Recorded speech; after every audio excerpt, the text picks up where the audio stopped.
Hello, Jason, and welcome to the podcast. It is a pleasure to have you on. So, there's going to be a couple of people in the audience, I'm sure, who don't know who Jason Tremblay is.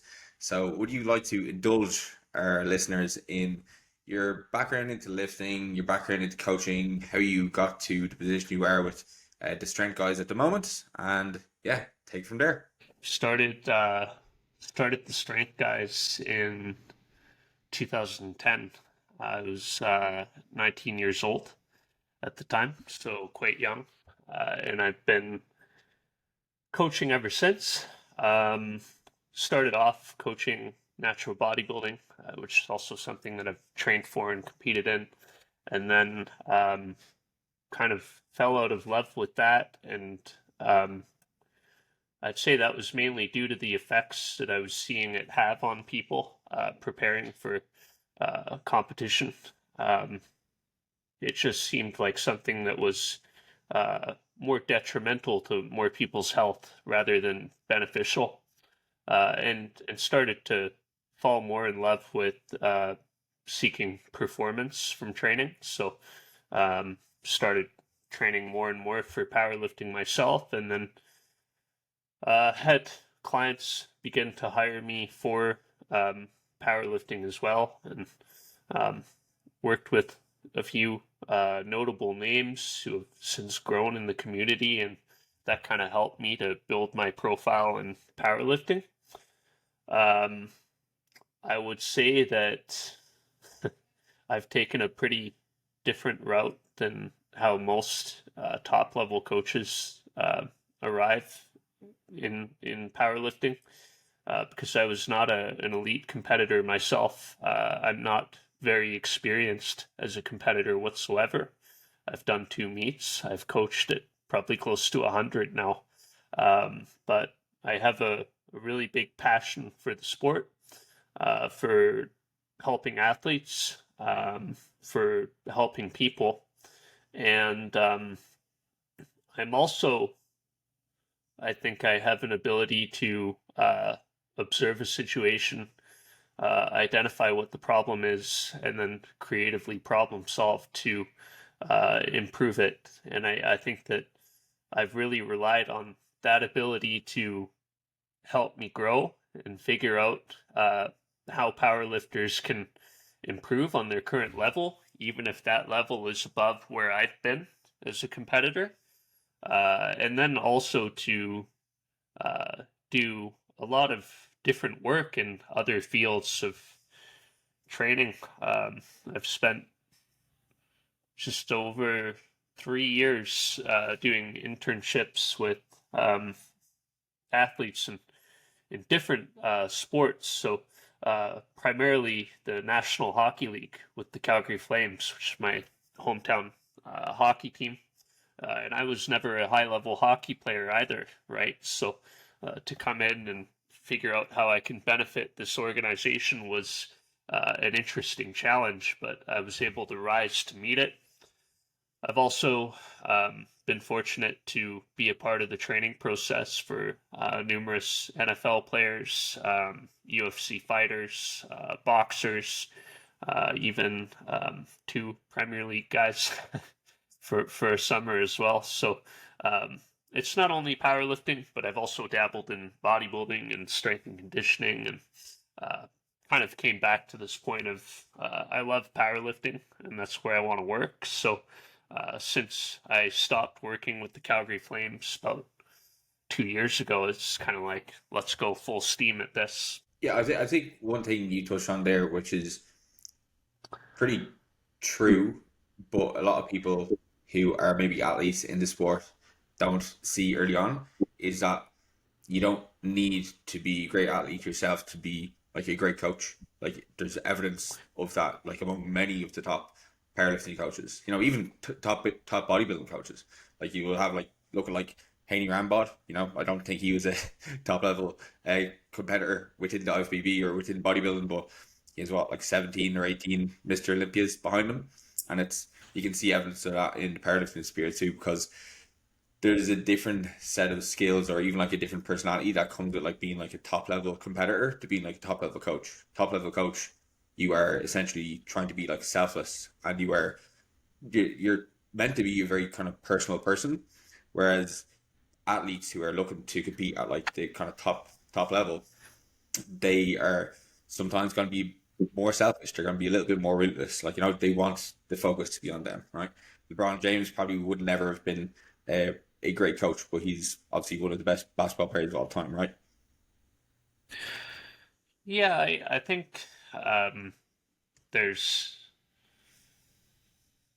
you don't have to be um, a high level athlete to uh, coach others, but I think it would help in some regards, right? From a leadership, I can relate to what you've going through right now because I've gone through it myself, and those are parts of my background that I've missed, because I haven't been in those competitions, and so it's not like that doesn't matter at all. And I also think that it's important that coaches still train and connect with the problems that clients face, right? So it's not just that you can only be education based and do great in coaching. You still have to interact with uh, the sport as a user and experience those problems, experience those emotions, and then connect with them and help athletes to navigate them as well. So I think it's kind of like meet in the middle. Um, in 2016, I think it was, I traveled around the world. I was on a gap year from school, and I ended up in Italy the weekend of Italian powerlifting nationals. And it was quite different back then to how it is now, but I ended up going with Carlo Busicelli, who has written the book on periodization, sixth edition, with Tudor Bompa. And Carlos said that you don't have to be a horse to be a horseback rider, but you do need to have experience. And I think that kind of summarizes it well. Yeah, yeah. I suppose like myself and Lawrence have competed in a few powerlifting meets ourselves, right? And like obviously with the lifters we coach, knowing how they feel and maybe like the final 2 weeks before they're heading into a competition is like it's something that you don't read in like in a textbook, right? Like the kind of Yeah. feelings of like self doubt you may get when a week out and your lifts don't necessarily feel as crisp as they did when you lift when you hit maybe your heavier lifts maybe a week before or something like that, right? And like that's something that you wouldn't be able to pick up on or even uh, be able to resonate with your clients on without actually experiencing it. Like there is definitely an element of having some skin in the game, knowing the struggles that they're going to face. If you like coach people for nutrition, for example, if they are struggling with their nutrition and you've never went through those struggles yourselves and it's always been clean sailing for you, it's going to be very hard to understand why maybe they're having a hard time maybe sticking to a plan. And and for some people, that could just be like, oh, maybe you're not disciplined enough because you've never had an issue with doing something like that, right? So there definitely is the element of having skin in the game when it does come to like coach competitors as well.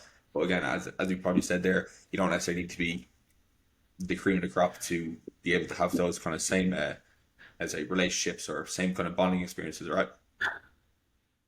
I Yeah, think and on the flip side too, um, if I were only to rely on what I've done myself to train others, um, I don't think that we would have been able to have a lot of the performances that we've had because um, to train people like Taylor and Leah and many others, but those are like two that like really how they train is very far away from how I'm capable of training.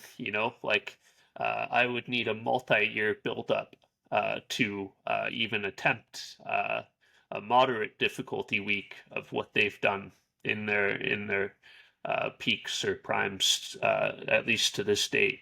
And so that's required TSG to create a system of training which allows our coaches to think outside of our personal experiences, to analyze an athlete's physiology, their biomechanics, their injury history, their psychology, and also their training data, and scale that athlete's training intervention appropriately over time so that we're actually giving them progressive overload and we're challenging them at the level that we need to challenge them at. So that's been a really important part of kind of having the education background. So experience is important, but so is the education, and just trying to blend those together.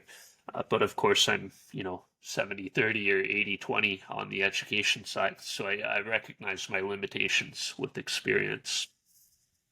Yeah, and I suppose it all comes back to we were chatting to another coach there recently, and I suppose it all fell back on having tools in the toolbox. And I think where we kind of look at experience is a tool in of itself, and being able to call on that and being able to relay those experiences to people you're coaching. Like Shane said there earlier, if someone's going through their first peak and they're saying, why does my bench feel like shit? And then you're kind of going, well, sometimes things might feel a bit ass during the peak, and that's fine.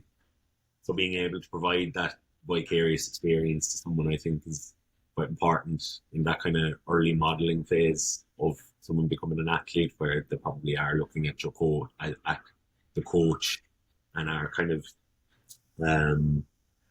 encountering these new experiences, and then might need someone with that little bit of experience. And I suppose even with you, where you were saying, I've only done 2 meets, but you have done 2 meets where you might be coaching world record lifters, but you can turn around and say, I know what a shit squat session feels like. I know what it feels like to hit a PR. I know what it feels like to come out from the elated. You can be calling all these things, but similarly then with the education side, I suppose it is a toolbox that there's a education, I suppose, and experience and all of these things. They are what allow and facilitate better decision making. And I suppose that's kind of what we as coaches kind of should at least strive for, is to be able to adapt to the situation that the athletes find themselves in, and kind of triage our way out of in and out of those situations.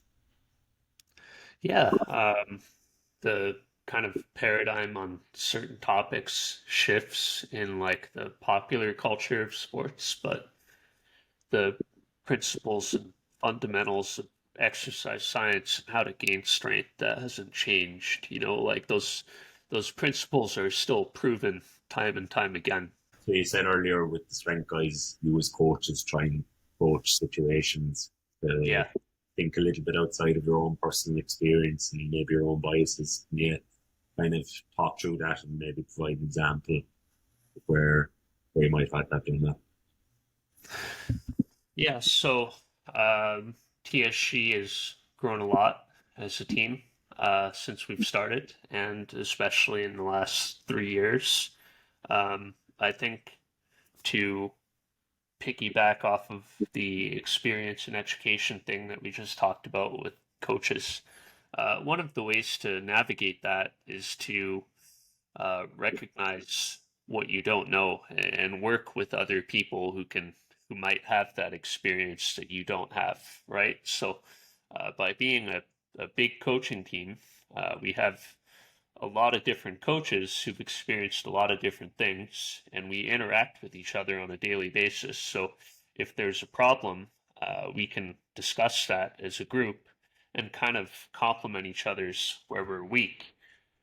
And then also, even when we're navigating political situations, such as when USAPL split from the IPF, we can also have certain coaches who may have more clients in the USAPL stay on that side, and certain coaches who have more clients in the IPF go to that side. So we've really been able to fill in the gaps for each other, and also make sure that we're still showing up for our clients, which is really important. 100%, that's great.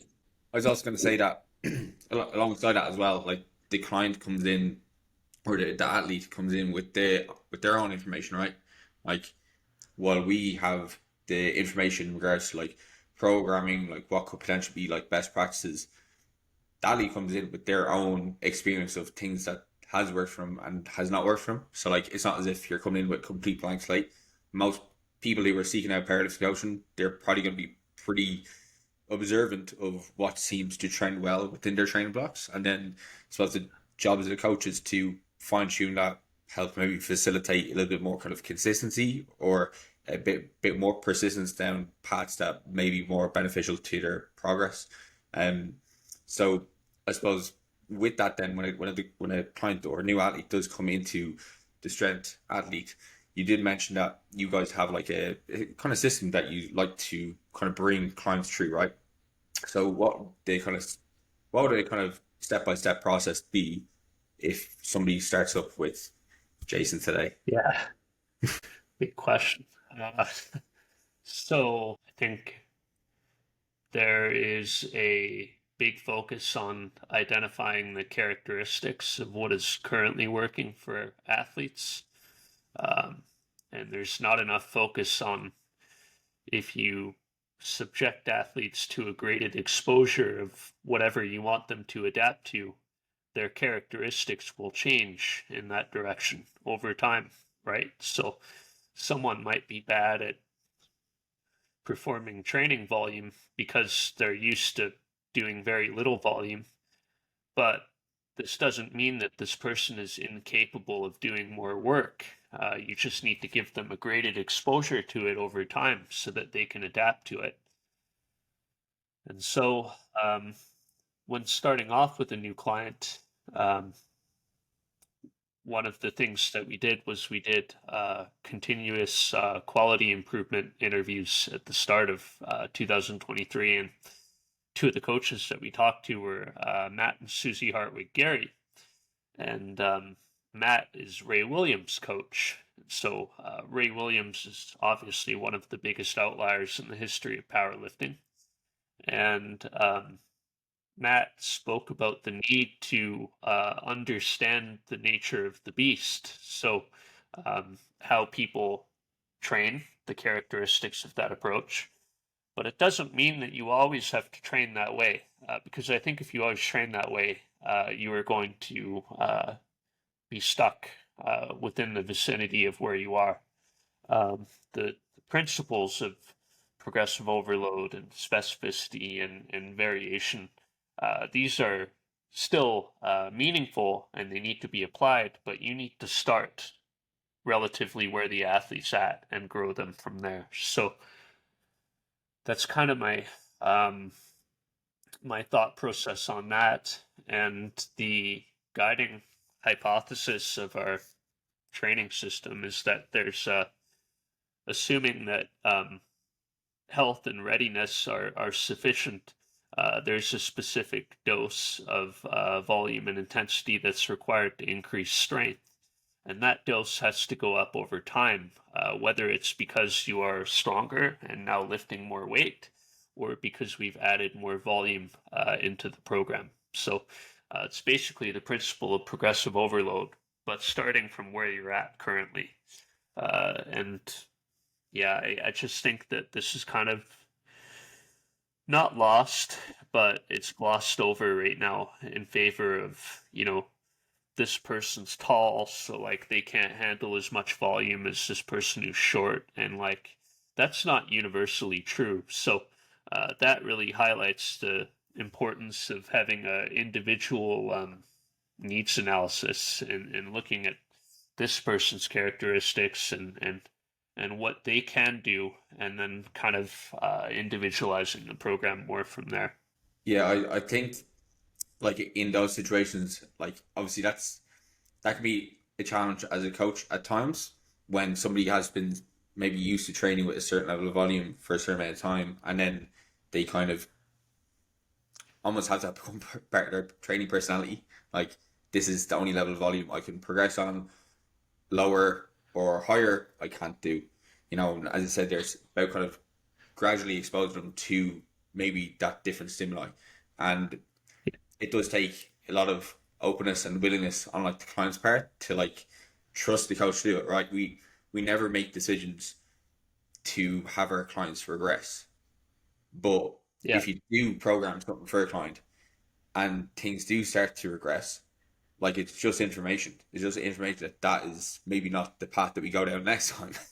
If you experiment with that close to a meet, but then obviously that's not the best decision. But you know, when you're in maybe a long off season, that allows for that time for exploration. Well, it's not always about the program either. Like you, especially as someone gets better and better, the amount of mental effort and living the right way that's required to continue to get better um, is it grows too.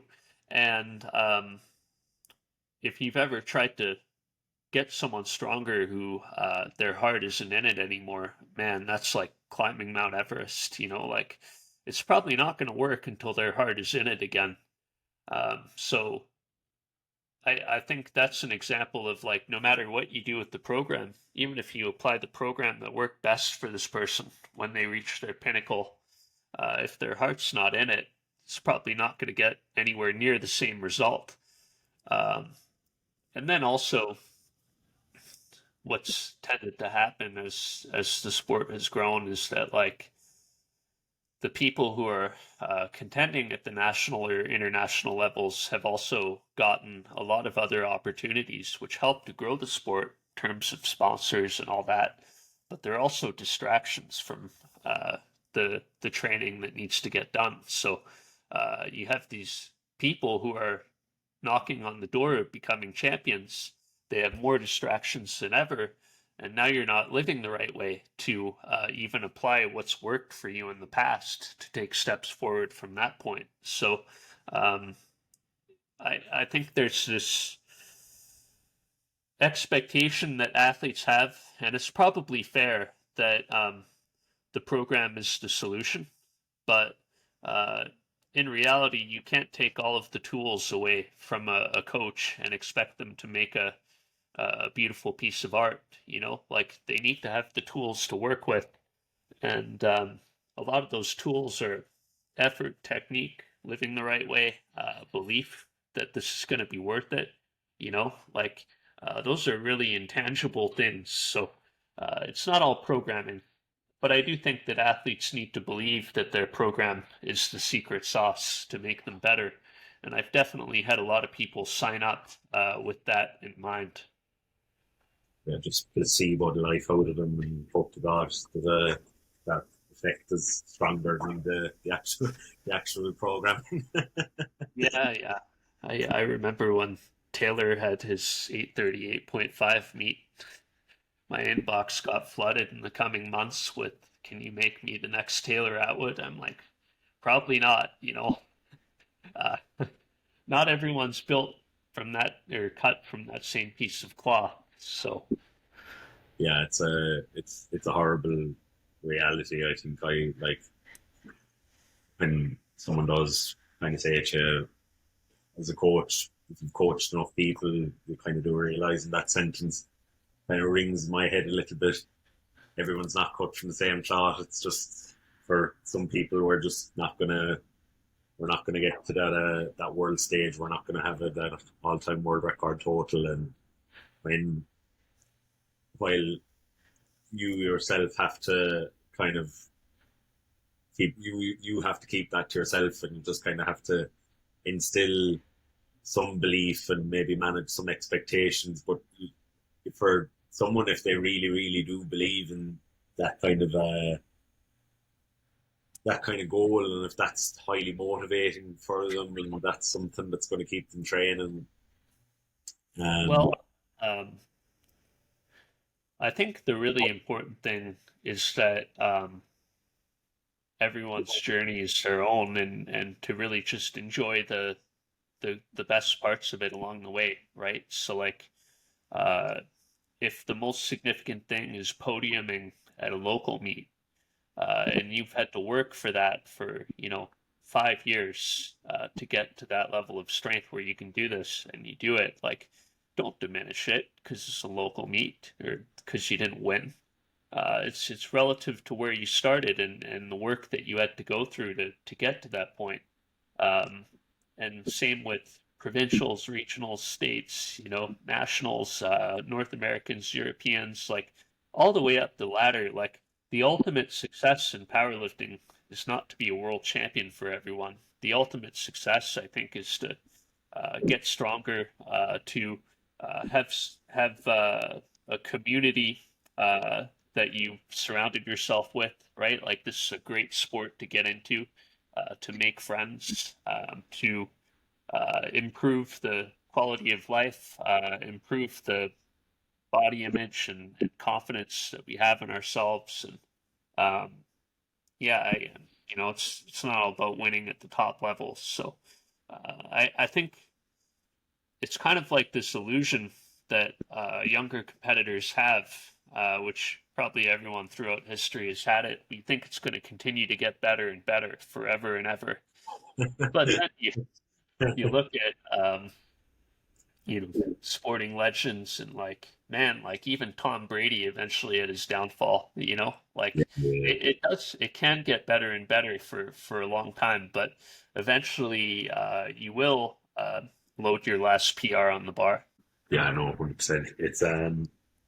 It's an interesting one because when you're talking, and I suppose we can talk about younger athletes or more experienced athletes. As a coach, I suppose you might have your own ideas or your own kinds of assumptions of how the story goes, but I think where it's kind of as a coach you want to manage it's a fine balancing act between managing expectations but also trying to drive someone on and encourage and push, and it's that you're always walking that tightrope of kind of maybe pushing your own expectations or your own hopes onto someone. Um, So yeah, I think one of the most important parts of coaching is being on the same page. And um, I think a really good place to start in any consultation with the client is to talk to them about why this is important to them, what they want to achieve, and to lay out this is the dream goal. Like this is something that's deeply motivating to me, and I want to get to this point. And once you have that dream goal, you can connect. Maybe the dream goal is not achievable for 3, 5, 10 years' time. You can connect steps along the way. You got to win provincials, you got to win nationals, you got to win, Europeans, or you got to win worlds, and then you got to get to Sheffield, and then you got to win Sheffield, right? Like that's an extreme example, but you can connect the steps along the way. And now you have your dream goal and you have where you are, and your dream goal seems so far away. But then the steps along the way don't seem so far away. And then the things that you need to do in the training each month leading up to the next step towards your goal. You can actually say, like, okay, like this is the weight that you're doing right now. Your current PB is for 4 reps. I need you to be able to do it for 6 reps to project this 1RM by the end of the block so that we're making the progress that we need to. And now you're connecting that dream goal to the long-term goal, to the medium-term goal, to a short-term goal. And athletes are able to see this connection of, hey, like, this is the weight that I need to get better at right now. So I better train with a certain level of effort and focus, and also live the right way so that I can make these improvements and get to the next step of my journey. And so I think really spending time with what is intrinsically motivating to someone, why are they powerlifting, and then trying to connect that to their immediate actions is a really critical step in coaching, and it doesn't get talked about enough. Importance of motivation. So, doing the sport for the right reasons, which I think the right reasons are that it aligns with your values and that it's intrinsic, right? If you're doing the sport to impress other people, I don't think that it's going to last very long until you align it with your own personal values and you are intrinsically motivated to go through the trials and the setbacks required to make significant progress in powerlifting, because it's a tough sport for tough people, right? Like it's a really gritty, long endeavor to put yourself through, and um, yeah, it'll weed out people with who don't have that why along the way, and then taking that goal and connecting it to your immediate actions so that you are actually now monitoring your trajectory towards that goal, right? If you're just training and monitoring the training, you see the estimated 1RM going up and down, but you don't actually have a goal that you're chasing.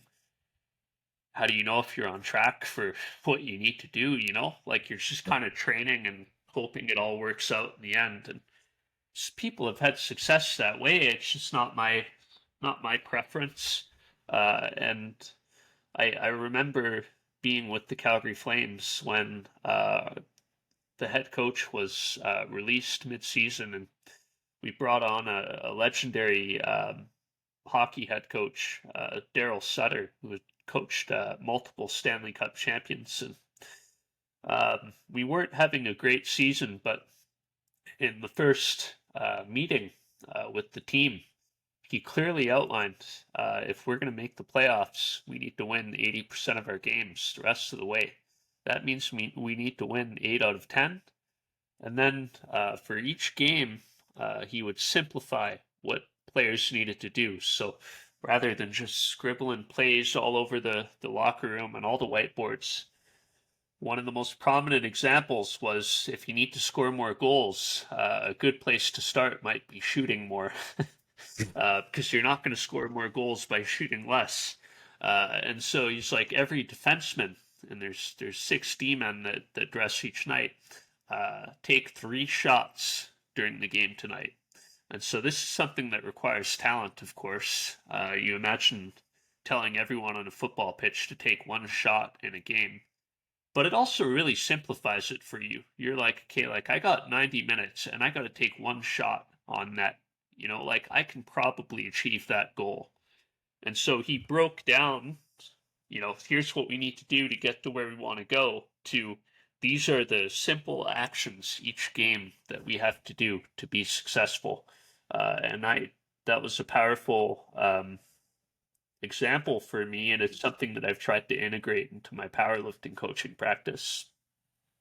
Yeah, isn't it the Wayne Gretzky? Is that his name? Wayne Gretzky quote. It's like Yeah, you make 100% of the shots you don't take. yeah. I mean, when it comes to offense in sports, it's a very true and fundamental statement, right? Mm. Yeah, and it's like powerlifting is very much something that, as you said there, it is gonna like weed out people who are not in it for the right reasons, right? Because your initial rate of progress can be so fast, but that can taper off very quickly, and it could take you like a year before you even see like another spurt, right? Sometimes you do see those kind of spurts in progression with like advanced athletes, but like takes like years to get to the advanced stage and probably a lot of setbacks. Like obviously as mentioned, you're a Taylor Atwood's coach, and he's suffered a big setback this year, right? But he's not going to stop. That's not going to stop him in his tracks, right? Whereas a lot of people like would probably have stopped years before. Yeah, I mean, it's been a tough year for Taylor and I and Ben and his dad and Kedrick and everyone that's on our team. Dominic and Emily's PTs. Um, yeah, just I mean, you need to have a strong lie to endure setbacks like that, let alone even like what feels like crushing blows at the time with the quad tendon injury that we got at the start of trying to peak for Sheffield, and then having to get ready for Worlds, and having some calls didn't go our way at Worlds, and ending up not even being second, but being third. And yeah, it's just it's an example of the setbacks that people can go through along the way, and those can take different shapes and forms for different athletes. But um, yeah, for us, it's been a tough year. So One interesting thing though, I was listening to a podcast. I think he did it, like Mike T, and like you were talking yep, about Taylor, and you were saying how initially like a lot of his like motivation may have been to like win, to, like dominate, whereas like over the years has changed more so to be, just a place where he can like de-stress, like decompress. Whereas like I think a lot of people do get into like a sport like powerlifting for like the external rewards, or for like the the external rewards, where it be praise, where it be a medal, where it be podium. But then over time, as you spend like much longer in sport, like years, you do get much closer to that same point of it being like maybe a stress release, somewhere where you can just kind of switch off and just kind of essentially like focus on yourself and focus on things like that are you're working on internally. yeah. I remember when I started coaching, my goal was to coach a world champion one day, and I remember actually, because Worlds was in Calgary in 2017, and that was the first World Championship we won, and I got to celebrate with my mom and my family after, and it was an awesome experience. But achieving that was a very shallow goal, because I woke up the next day and I was like, well, now what? What's left is to win the next one, right? Like, and my life hadn't changed in any way, and that actually wasn't a good why for why you would coach. The reason why I coach is because I love to help people. I love the science of training, and I want to innovate and progress the science of training and find new and more effective solutions to help people. So reconnecting with that has helped me to sustain my motivation far beyond 2017. And I think for athletes, many of them have probably gone through similar realizations throughout the span of their careers as well.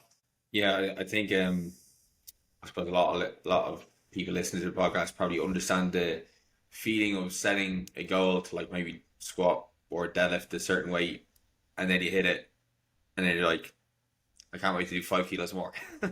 It never ends. Yeah. Because like ultimately, you're not necessarily chasing the number. You're chasing, like, it all comes down to like the process that it takes to get there, like the amount of hours that you've slept to get there, the amount of meals you've had, like before your training sessions and all that kind of stuff, like accumulating into that kind of moment.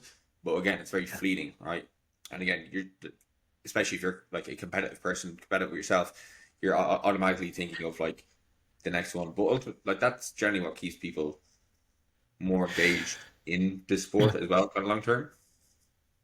Not necessarily the Yeah, feeling, but the hard work that kind of goes into it. like now, we had a bad defeat at Worlds with Taylor, and that was quite crushing for us. And then there was a day off where there was a general meeting, and then the next day it was Leah competing, and I remember just like waking up on Friday after Leah had won, and just being so happy for her, because she really had to go through so much crap between I think it was 2021 when she won in Sweden, which is kind of like the COVID worlds, right? Like USA PL had just split from the IPF. It was a weirder one, but she had a great performance nonetheless. And then missing weight in South Africa, and then having a severe back injury, having to come back from that, not be at her best for Sheffield, and then finally to have such a good performance that she did at Worlds. Um, just kind of at the level now where I really like to just try to live through my athletes, and be really happy for their success, because It's theirs and it's not mine, and that's something that I think I've had to learn throughout my career. Yeah, I think for an awful lot of coaches, it is kind of something that you need to figure out quite early that you're not on the journey. You're facilitating. That it's the athlete on the journey, and you're just lucky to be able to take part in it. Um, it's kind of something we had with. I was lucky when I was in my undergrad that we had a lecturer that was kind of involved with a lot of teams. He was an S&C coach, but he kind of made it very, very clear that as an S&C coach, as like that's essentially what we are as powerlifting coaches. It's you're a personal trainer, you're an S&C coach, you're facilitating the athlete. It's as much and all as we're excited to be there and we feel part of it. It's where we're not the main character in it. We're not the main character in it, but I definitely think there's something to be said about feeling like you are on the journey with them. Because I think that shows a special level of care that's necessary to do the diligence necessary to help athletes beat other competitors. So I kind of where I get off on that train is I feel like I'm on the journey with my athletes, but when it's their success, I really try to let them own that Live it. and just reflect on what they had to do to get there, and just be happy for them, and also encourage them to value that as well, and then also reflect on what I needed to do to do better next time, so on and so forth. So um, I think that emotional investment in athletes is a really critical part of coaching. If you have a coach who really cares, I think that most people are definitely smart enough to figure things out if you really care and you're open enough to ask questions and look for the right information. I suppose in the situations where you do have lifters who do have setbacks, because obviously we're meant to talk about like tapering and peaking today, but I like the route that we went down in regards to like the client or athlete psychology here. But like how do you help athletes deal with like setbacks? Because obviously if you are a top level athlete, you're competing at the world level and you have these setbacks, like it can be a huge blow. Like if you have an injury that's going to take you out for a couple of weeks, it could feel like you're falling behind like the competition. Like how do you generally approach that? Uh, every setback's different, but I think it's good if you have the resources to be there with them. Like if it's at a competition, and you're in their corner. I think just kind of sharing that experience, even if it's kind of a negative feeling one in the moment, has a lot of value, and how you act in that moment too. Uh, I think checking in on the athlete, not being hover coach, maybe not daily, but checking in on them, at least once or twice per week. Um, More frequent program modifications is an important practical consideration. Sometimes programming becomes daily or even weekly, if someone's going through it with managing an injury or maybe coming back from illness. So knowing how to make the proper program modifications. And then I think revisiting or reconnecting with your why is a really important long-term thing when someone's in a negative mindset, to reconnect with why this is important to them, and try to start valuing the positives more, and overcome. You're eventually going to get past this situation, and here's what you have on the other side to look forward to. So kind of revisiting the goal setting, um, working within a team. So last year, TSG expanded into interdisciplinary team. So like, um, I've heard of the example from Ben Escrow, who is a registered dietitian, that when he was doing rounds in the hospital as a part of his education, every morning they would have an interdisciplinary meeting with all the doctors from different departments, and Ben would be a part of that. They would share the notes about the patient. So this is what I'm working on, this is what he's going through, so on and so forth, so that everyone's on the same page. And I wanted to become an interdisciplinary sports team. So we had physical therapists on staff who we trust. We have a mental skills coach on staff who we trust. Exercise physiology expertise, statistics expertise, biomechanics expertise, like a lot of different areas, strength and conditioning, competition coaching, so on and so forth, so that when we have complex problems and one of our clients is going through it, we can come together as a team and figure out better solutions to get them out of it. Because I think one of the things that happens in coaching that is kind of limiting coaching from going to where it can be is everyone's trying to be a generalist, and it's really hard to be a specialist. And so the idea of being an interdisciplinary team is that if we could all be allowed to work in our area of strength, we can probably innovate and come up with much more effective solutions as a result. Yeah, I think that's definitely something I'd love to like move towards, like in as my coaching career progresses. Because like I look at like teams like say 3DMJ. I did a bodybuilding season with them last year, and like they have the team dietitian, the team psychologist, the injury specialist, and so like having those people who are within your kind of company, you're obviously going to be able to bounce off.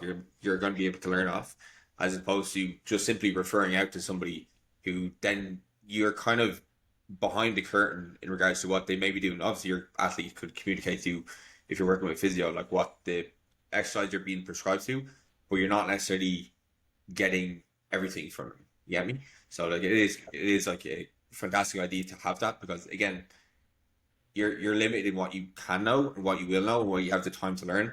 Because like look, if you're like if you're working as like a strength coach, learning all the ins and outs of physio, like you're never gonna get there. You can have a pretty generalist kind of idea, similar with like nutrition. You're never gonna have the same level of understanding the dietitian or a psychiatrist, right? So having those people in your team is super valuable. Yeah, I think it's very limiting when you have someone who's trying to be everything. So expanding the team and letting specialists go to work together, it's like on the topic of Leah, like, man, we really had to leverage the expertise of our entire team to help her get ready for Sheffield. And like, she wasn't at her best level, but she was dang close to it, and she still broke 2 world records.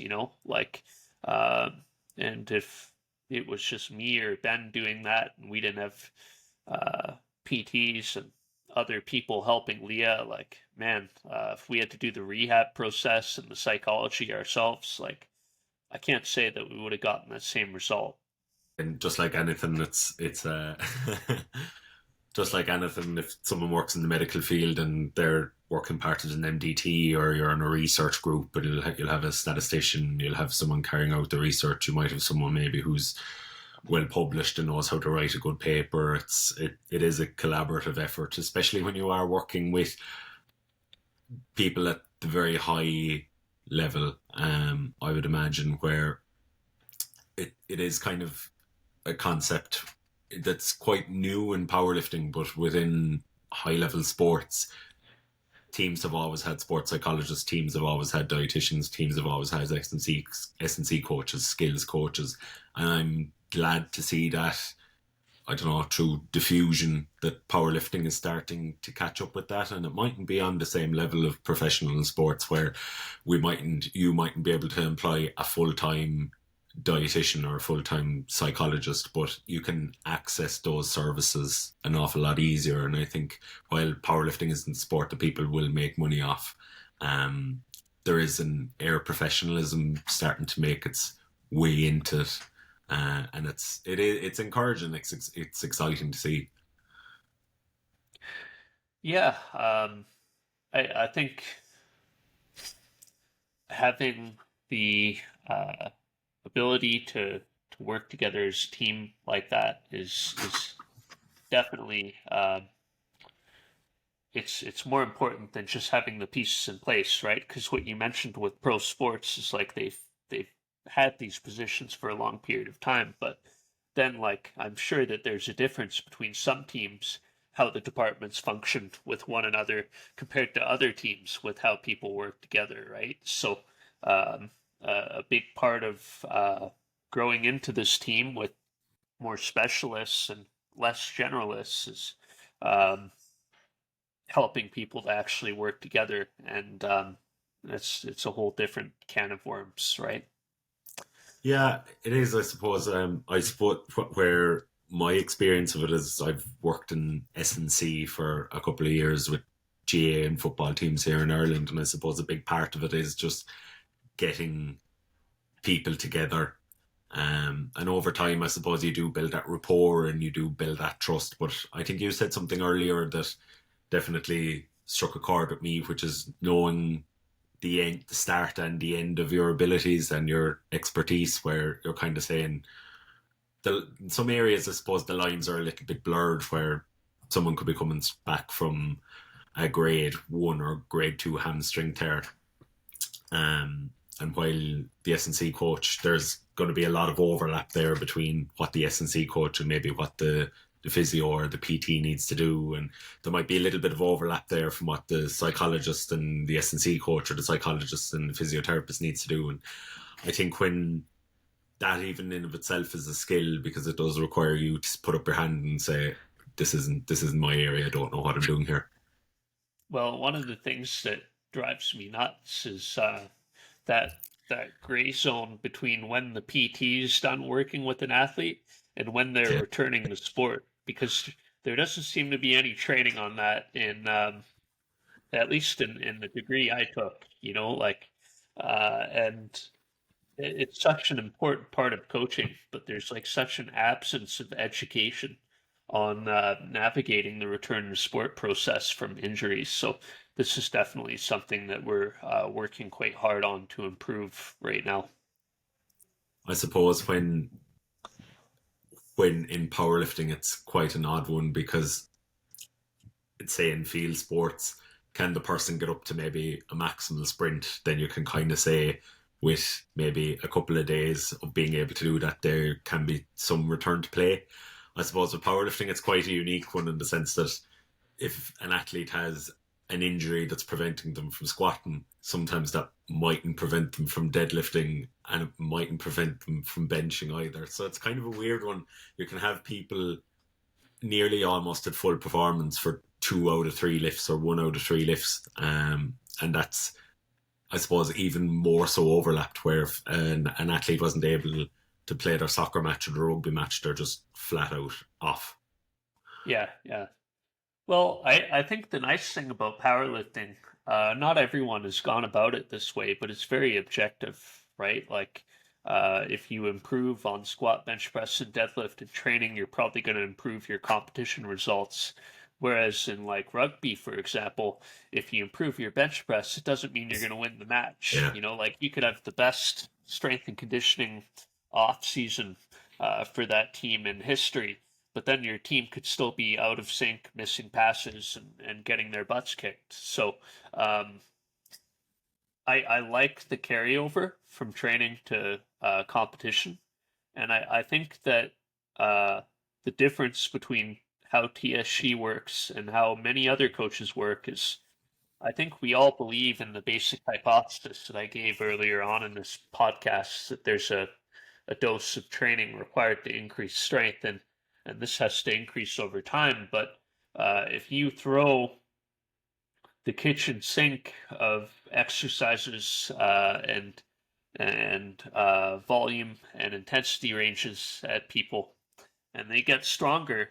You know that the kitchen sink worked, but you don't know what in the kitchen sink was responsible for making it work. And what we're trying to do is to keep the training as simple as possible. So, like, if I expose you to a certain amount of squatting volume and intensity for a certain period of time, and that's all you did for squat, and you got stronger, then I could actually tie what worked to the dose of squatting that you did. And so the key difference there is whereas many coaches are looking at loose associations of I threw all of this at you and you got stronger, we're looking at the actual database association of you did this much training and you got stronger. And that, and the topic of return to sport, you could say, okay, like I know that the effective dose of squatting per week for this athlete to get stronger is about 10,000 kg per week in the 82.5 to 85% intensity range. So if I'm injured and my current capacity is only like 2,000 kg per week in the 60% relative intensity range, I know I got to get back to somewhere around my old capacity, to probably not the same level, but somewhere within that neighborhood, to start making progress again back to where I was. So this kind of outlines this is where you are and this is where you need to go, both in volume and intensity. And I think that's helpful. And then I think another thing that's helpful is like you mentioned with someone who has a grade 2 hamstring strain, you might want to be able to have them sprint, do a repeated number of sprints before they're ready to go back out onto the pitch. Well, in powerlifting, I might want you to be able to tolerate doing like 90% of your previous training 1RM before we're ready to get back into harder training, right? So just trying to make that return to sport process objective. I think it can be done. I just don't think anyone's done it in powerlifting yet. So it's like a mission of our group currently to be the first. Yeah, I'd love to hear more about that when you have it kind of somewhat nailed down, and I'd love to hear about the processes in that. So maybe in a couple of months' time, we'll follow up with you and hear more about that. I think where it is quite difficult to have a return to play in powerlifting is that our season is extremely planned. Like I think powerlifting is an amazing sport because if you're involved in S&C with field sports where it's total chaos, you get into the knockout stages of a competition and the rest of your year could last. It could be next week you're finished, or it could be in 3 months' time, depending on how good you are and how lucky you get. Whereas in powerlifting, I can sit here and I can say, no, I won't be doing any competitions now for 9 months and 3 weeks' time, and I'm going to do this amount of training sessions. I've one wedding, so I miss 1 week of training, and the rest of my year then is pretty planned. And then in field sports, that matches can pop up. And I think in that return to play, where you said, I suppose, maybe that it's a bit more objective, that if someone can hit 90% of their previous 1RM or some kind of number like that. I think that example of like having extended time off too is another gap in current powerlifting coaching, because from what I've read, the consensus seems to be that that time is to do variation. You should train like a bodybuilder, maybe do some cardio. But I remember putting a post out and I said the best powerlifters do not have an off season. They start training for the next objective. And I'm like, you can fit all of these general training items in. Like I want to fortify previously injured areas so that when I really start pushing this lift, we have a lesser risk of getting injured again. Like that's a strength and conditioning idea that can be implemented farther out from competition. You might also have the idea that I want to strengthen this muscle group because under maximum load, we are compensating by shifting load to another muscle group because this muscle group isn't strong enough to maintain that position, right? So that's another strength and conditioning idea that's going to take a long time to implement, but you can make noticeable improvements in it if you're further out from competition. But then also it's like, well, 8 months from now, when I'm 1 month out from that competition in 9 months, I also want to kick some serious friggin' ass. Like I want to be at a completely different level than where I am right now. And how can I do that? And I think connecting what you're doing right now to where you want to be, 8, 9 months from now, so that you can become a different athlete, so that you've improved your volume capacity over time, and your strength as a result. I think that's a missing link in the periodization approach that I've commonly seen. Most people just seem to put together weeks and let's see how this goes for the rest of the block, and then let's put together a new week. And I really like the idea of long-term thought and long-term planning. Um, I think pre-planning gets crapped on a lot, but there's a reason why people have been doing this for decades and decades, and I still think it has value in training today.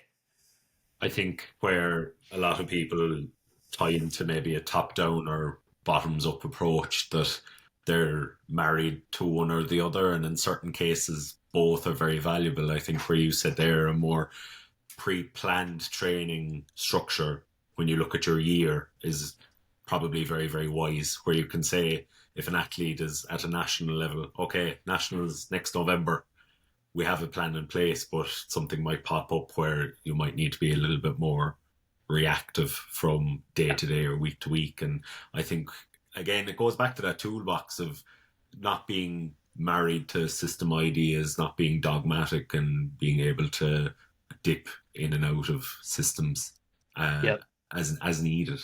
Yeah. Um, I think you can just kind of keep doing, keep going along at like based on the athlete's RPEs, their estimated 1RM, how things are going, go week by week, bottom up approach. But I think that in some situations it could be a lot better to say like this is where we need to go and this is how we're going to make it happen, and then like kind of take them and lead them from where they are to where they need to be. Because I think the latter can end up being a more aggressive intervention than the Mm, reactive one that are based on their 100%. RPs and stuff. Because to really make significant improvements from where you are, it's very unlikely that that's going to be a comfortable process. And like part of rating RPE and relying on RPE to progress is that the drive that the brain sends out to the muscles is not the same as the sensation that we get in the periphery that goes back to the brain, right? So I could actually crush a set, but it could feel heavy, and I could rate the RPE as, and now I'm like kind of sandbagging myself if that's my way of progressing over time. So yeah, I like I think it's very important to know both how to reactively plan training and how to proactively plan training. For us personally, like the best performances that we've been able to put on the platform with Taylor and with Leah, like those were pre-planned preps, man. Like they weren't reactive, like they were very mathematical, and it just gets dismissed. And I think it has value.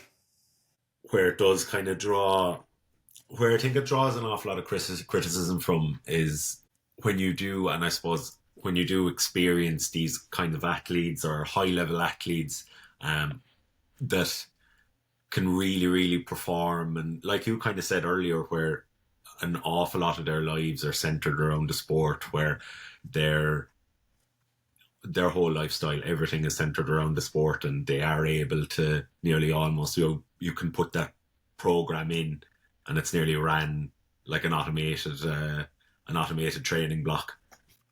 And I think a lot of people haven't seen that or maybe experienced that from a coaching side, where there are those people that you can nearly pre-print their prep. Yeah, I think really like wasn't it 2010 that the first Raw World Cup happened in Russia Yeah. around then? Like before Yeah. then, powerlifting was mainly equipped, and we have a lot of, texts on training, super training, theory and methodology of periodization, like classic texts, but these are like strength and conditioning texts. And like, even if you get into like the Soviet like ways of building strength, a lot of that's for weightlifting. It's not for raw Yeah. powerlifting. And also, it's not at the level that it is now.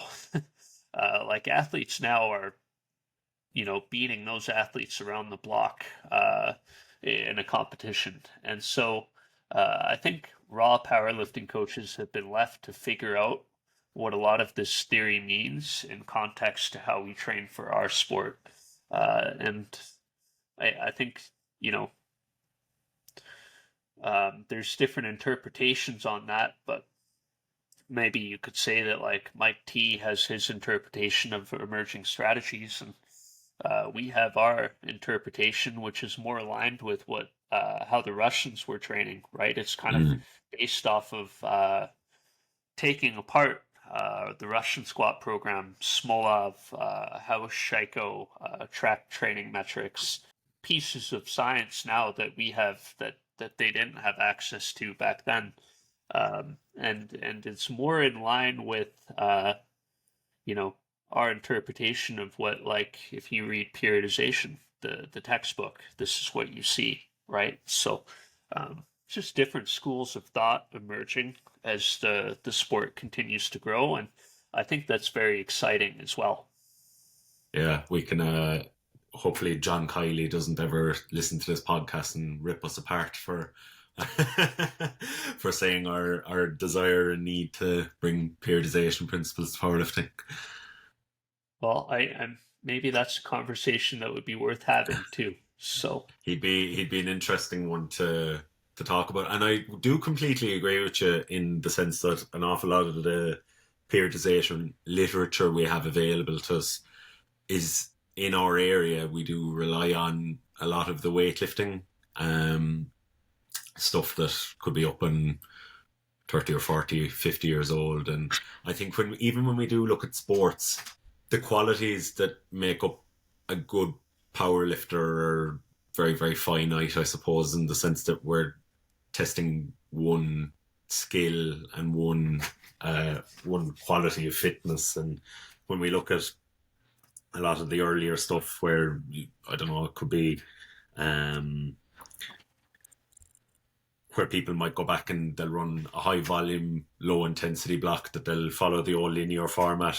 Like you said it there earlier, the best athletes get straight back into it. This idea of the need to run a hypertrophy block or a block that's going to focus on one quality is kind of gone. And I think as powerlifting coaches, a lot of people kind of have figured that out. And I think maybe Instagram has done some good for that, that good coaches like yourself, like Mike T, can put out these ideas that of what, or at least the information of what you guys are doing with your athletes, that you actually can train hypertrophy and strength, and maybe you can rehab an injury all at the same time. yeah, yeah. So it's just like this helped me a lot when I was with the Calgary Flames too. Powerlifting is such a unique sport because of how objective it is, the training transferring to the competition, and how specialized it is, that like it's kind of like a innovation hub for strength and conditioning. Like you even think about like in the 90s, like Louis Simmons, conjugate, how many of those concepts are now like foundational concepts in strength and conditioning weight rooms for athletes. Like um, yeah, so it's the part of it's the part of this that I love most, aside from helping people, and it's something that I want to continue to bring bigger and better solutions to the community as time goes on. Yeah, absolutely. No, I'd be with you on that. Um, I am still kind of curious to get onto the peaking kind of stuff, even if we just get to chat briefly about it, because um, from what you're saying, you kind of have or not from what you're saying, but you obviously have lots and lots of experience of peaking high level athletes. But I'd like to hear a little bit on your experience of coaching different athletes or peaking different athletes, and maybe your strategies and your approaches to those, that maybe moving away from the need to individualize, what are maybe your general guidelines that you will approach a peak with. Yeah. Um, all right. Well, this is very general. I don't really think about it this way when I write the training, but like I think at a basic level you have three different methods for how you can taper. You could follow a decay type of taper, which means maybe you peak volume at this part of the prep, and either it decays slowly and by a lesser amount over time leading into the competition, or it decays fast and by a greater amount over time leading into the competition. You could also have a step taper where maybe you're at peak volume and then you just drop down and you never go back up again to prepare. And a linear taper. A linear taper would be like a bad situation, in my opinion. I try to avoid linear tapering. So that would be where there's a linear and constant decrease in training volume from peak to where you are competing.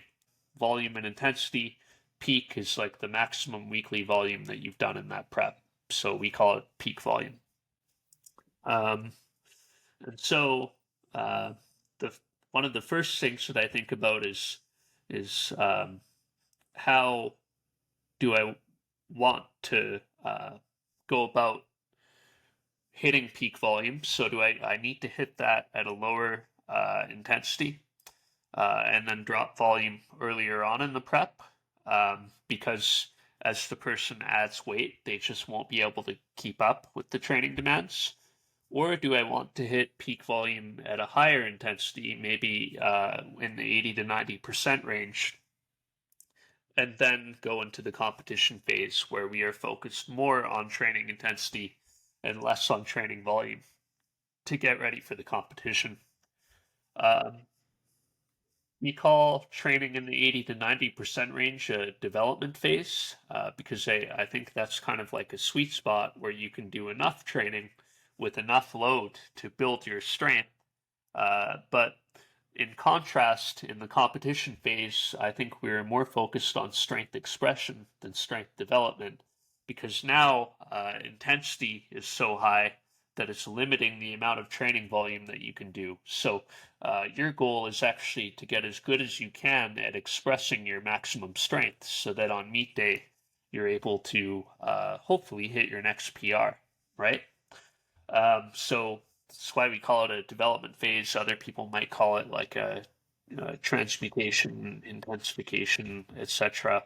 But basically, we're just increasing the intensity. When we get to the competition phase, I can't emphasize how important it is that like we're really looking at forming the best strategy that we can for that athlete and making sure that the athlete is well practiced with what they're going to do in competition. So there's a few different strategies for going about the competition phase, which is peaking, that we can go into. The first one would be to step taper. So if I'm going to step taper, that means that I'm going to drop volume in the final like 1 to 2 weeks before competition. Usually it'd be 1 week. We taper for the last week from peak. So this means that I'm going to be at peak volume like 2 weeks out from the meet.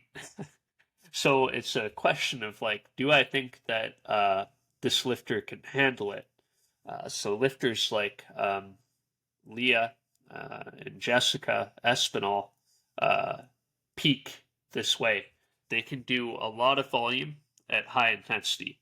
And like for Leah, that's because she squats 4 times per week. So like, anywhere between 80 and 95% of her 1RM. So like she's prepared for a wide range of loads.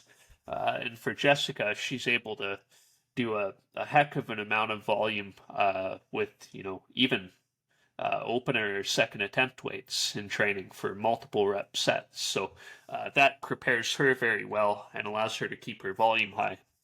But for someone like Taylor, that wouldn't be a valid option because with the amount of weight that he's moving, it just wouldn't be feasible. He wouldn't be able to at peak volume, right? So that means that for certain athletes, they can peak by tapering from peak volume using a step taper approach, but they need to have a very high volume capacity to manage that.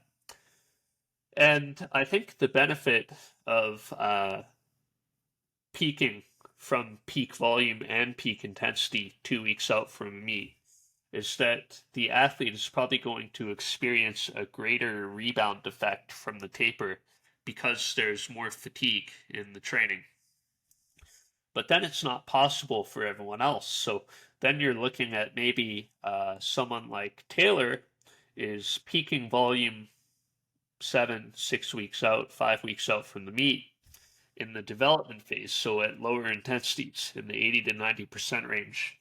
And that's very powerful for him. Like, he gets a lot stronger. So over time, what we looked to do was increase his volume by 5-10% from competition prep to competition prep from 2017 to 2021. And unfortunately, we've ran into some injury issues ever since. But every time we did that, he got stronger. And so it was a very reliable strategy for us to draw upon. And then in the competition phase, we have 4 or 5 weeks where the goal is to identify how much he can lift, to practice him for that meet, and to avoid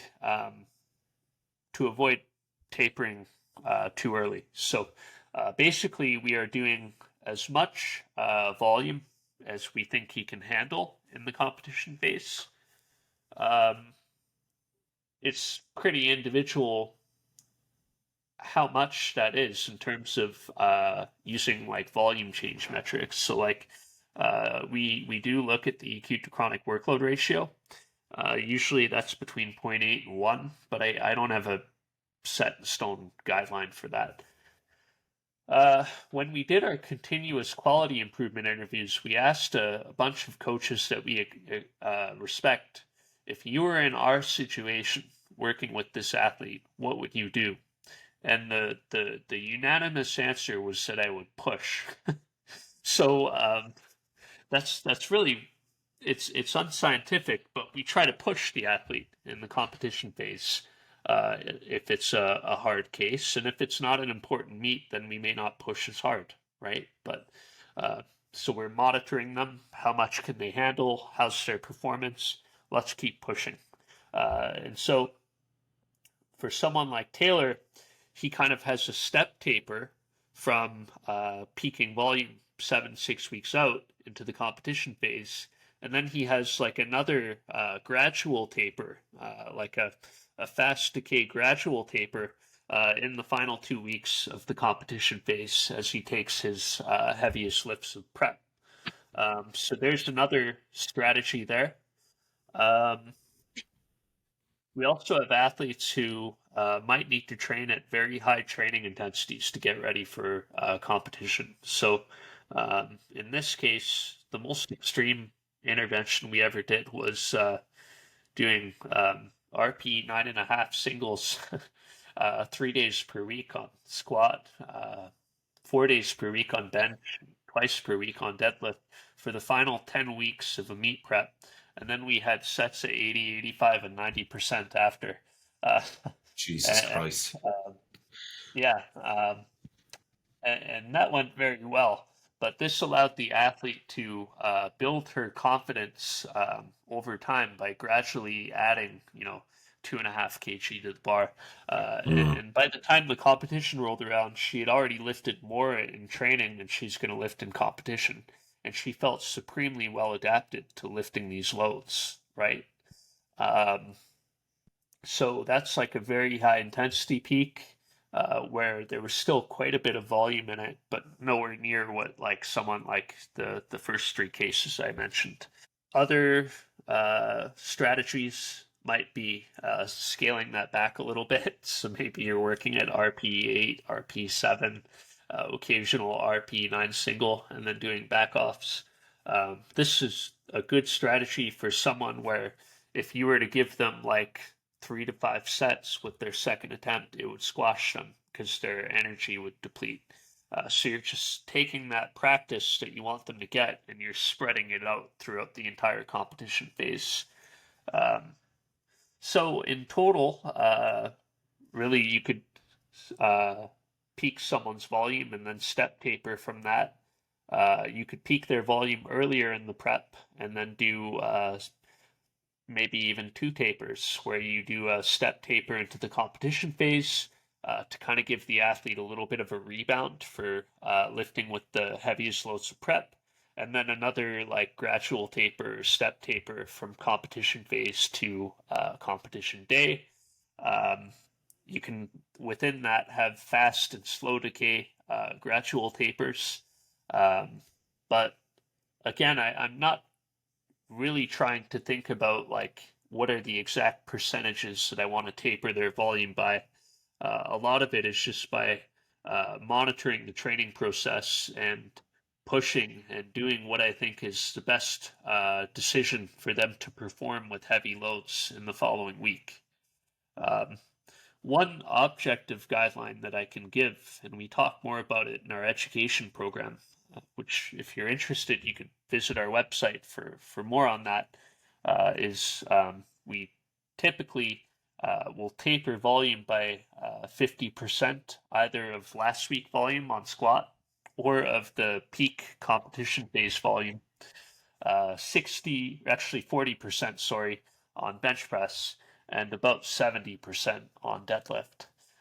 We also keep the intensity pretty similar. Like if you're working with 80 and 85% weights on squat in the previous week, you might start your taper with like 85 or 82.5% on day 1, and then do like 77.5 or 80% on day 2. So we back off the intensity by like a small amount. On bench press, we would probably keep that intensity the same. And on deadlift, we back off by like 10%. So like if you were working at 85% on your lighter day, now you're going to work at like 75%. So that's a crash course on peaking, and that's probably hard for the listeners to follow, but hopefully some of it was understandable. No, I think you gave a good kind of nuanced view of it, while staying quite general as requested. Yeah. How do you? I suppose for me, there is a peak. I suppose it is one of the most reactive times where you as a coach really kind of do have to check in that little bit more and maybe monitor the athlete a little bit more and really it's like we said earlier, there's a balancing act between, okay, the athlete is going to really feel the effects of a peak depending on how hard you push, maybe a lot of their lifestyle factors and their recovery, but what kind of things do you look out for during a peak that'll kind of tell you, okay, performance is starting to suffer here a little bit, or maybe it's going in the wrong direction? What are you keeping an eye on? Well, we're constantly increasing intensity up to the final week before you taper, because peaking, you got to peak something to peak, right? If you didn't peak anything, then you're not really peaking. So we're peaking the intensity. And so this means that the lifter is lifting the heaviest weights before the week before the competition, or maybe 2 weeks before the competition. And so when we are increasing load, I'm watching them and I'm putting them through training assessments to try to figure out how strong they are. So where should I open? What should the second attempt be? What might they be able to lift? Is their technique to meet standards, or do we need to adjust this? What's their body weight at? So are they over? How might cutting body weight negatively affect their performance on each lift? We also want to think about Um, are there any aches or pains that are happening or that we're managing? And you want to manage that and try to just make the most logical decisions that you can from week to week to take the strength that you've developed and express it with a logical meat strategy on the platform in a recovered state. So that's really how I try to view the competition phase, and that's pretty different from when we're training to prepare the lifter for higher volumes or to develop strength, where there might be more of a pre-planning aspect to that training. I suppose just the last thing, kind of, I was saying, Shane, do you have any kind of general, what's the word I'm looking for? Have you any? I suppose a lot of people listening will obviously know you, Coach Taylor, and you Coach Leah, like you coach really, really high level athletes. From the process of you peaking them quite early on to the way you approach where they were maybe not as dominant in the sport as they are, or maybe they were a little bit back from where they are now versus now. Is there any difference to how you're approaching those peaks as they got stronger, or maybe as the expectations on the athletes got higher, maybe from a psychological point of view? Um, so the thought process is of Ben Escrow, and he's been peaking powerlifters this way since the early 2010s, and that's to gradually increase the dose of training over time, and then create a good meat strategy and peak them. So maybe the shape of the program, how the program looks, can differ from prep to prep based on different, concepts that we might be working on, whether that's different exercises or um, even different block lengths, different forms of building up to volumes and intensities, but the underlying concept is consistent and it works. And we haven't seen a concept that works better than that. It's just like progressive overload that's measured, So, um, from a psychological point of view, that really differs depending on the circumstances going into that meet. But ideally, what we want to have, the basic principles that we want the athlete to be like over prepared for that competition. So they feel so well prepared that they are supremely confident on meet day. And if you have someone who is supremely confident in their ability to carry out the plan on meet day, you're going to do great things. And so that's been our consistent mission since we've started together. Um, yeah, I mean, managing injuries, you got to handle that differently. There's not really like a recipe for talking to people, right? But I would say the basic principle is be over prepared, and we try to uphold that. And we also try to communicate in advance. Like we want our team to be on the same page going into the meet. And if we have to give the athletes some bad news, maybe we're not going to attempt what they want to attempt in the meet. Give them like a week to process that so that on meet day they're not still pissy about it to us. Mm. Like we're on the same page, we're a team. So be over prepared, communicate. Um, and from a coaching perspective, we try to be stable, a reference point for them. So not too high emotionally and not too low emotionally. But if the athlete's low, maybe we go a little bit higher to try to lift them up. And if they're high, maybe we go a bit lower to try to pull them back down to earth, right? Like, but just try to be a stable and predictable presence in their life where they feel comfortable coming to us. I would say that's another principle as well. Yeah, I really like that. The idea being that stable figure on comp day. I suppose it is one thing that everyone can really find themselves susceptible to, is getting carried away in the moment and in the hype of it. Yeah, you don't want to be the crazy coach because people are going to start to withhold information from you. So Yeah. No, Jason, that's all of my questions anyway. Thanks so much for that. That was brilliant, really, really informative. I think a lot of the people that listen to myself and Shane anyway are coaches themselves or kind of maybe athletes that self coach. So an awful lot of what you said I think will really, really help people. Awesome. Yeah, Well, thank you for having me, guys. yeah, absolutely, Jason. You've been very, very, very generous with your time today, and yeah, there's plenty of takeaways to be had from this conversation, whether it was the crash course in Pekin or everything we went through with client psychology. Um, would you like to wrap this up with any nuggets of wisdom? And then after that, you can plug all your coach information, your courses, that kind of stuff.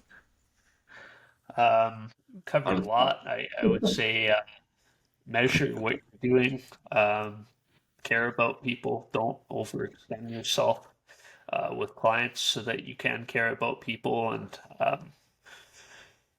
yeah, I don't know. Everything that we talked about is pretty important. So uh, yeah.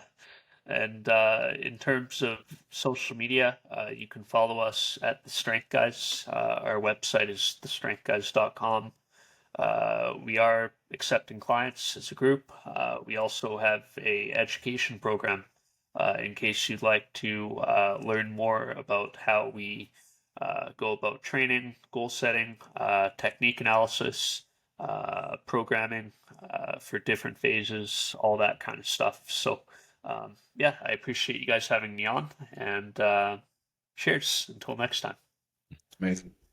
Anyway, if you did enjoy the episode, obviously make sure to follow Jason on all his social medias, follow the Strength Guys, give him some money if you want coaching. And yeah, thank you very much for listening. Make sure to like it on whatever podcast platform you are listening on. Make sure to leave us a rating and review. And yeah, we will catch you in the next one.